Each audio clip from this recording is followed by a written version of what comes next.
Discuss conditions on the ground with the senator who visited the border earlier this week, Tennessee's Marsha Blackburn. Senator, welcome back.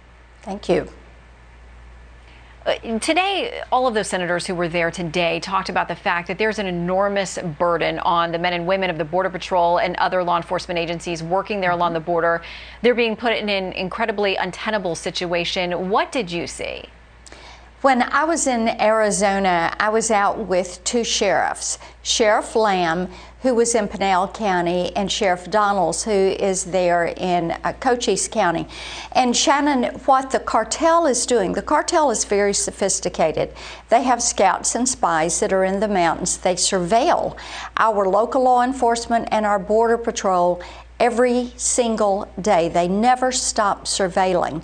So what they are doing is using the coyotes to run the drug traffickers, the smugglers, or the human traffickers where they have gaps in the patrol. And the Border Patrol is exhausted. Local law enforcement is exhausted.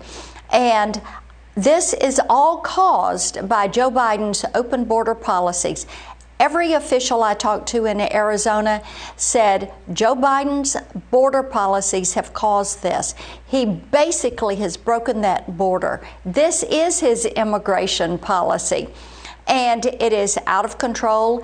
It is a crisis. It is a humanitarian crisis, a drug trafficking crisis, and they need to start to re-implement the Trump protocols and go back to building the wall, which is one of the things Border Patrol has said for years that they need because it helps them to do the tight patrolling that they need to do on that border to stop these traffickers. And one of the things that is so tragic is they're making more money trafficking human beings right now than trafficking drugs.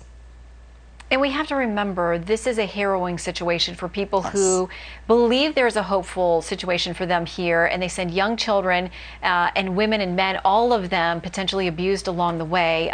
This is a humanitarian issue that people should care about, regardless of how they feel about immigration policy. But this is what a couple of the Democratic House members have said about what's happening at the border, what is, and what they believe is not causing the surge. President Biden inherited a situation where the previous administration had sought to dismantle the infrastructure for processing asylum seekers and settling asylum seekers in the United States. I know that people who are living in these conditions are not turning on the news to see who's president. They are thinking about what it takes for them to survive. So they say it is not about a change in policy, that the surge started before President Biden took office, and that it's not connected to the decisions he's made. I would say that is incorrect. And when you talk to individuals that live and work on the border, they will tell you that is incorrect. It is Joe Biden's policies that have caused this. They heard Joe Biden say, and they will tell you, they heard Joe Biden say in the campaign that he expected 2 million people to come to the border.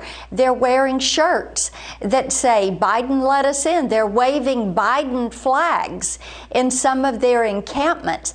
And bear in mind, Shannon, one of the things we have to realize, the cartels have been emboldened by this, and you do not cross that border unless you have gone through a cartel.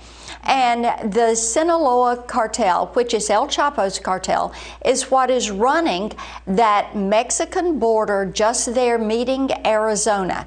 50% of all the drugs you find on U.S. streets are coming through Arizona.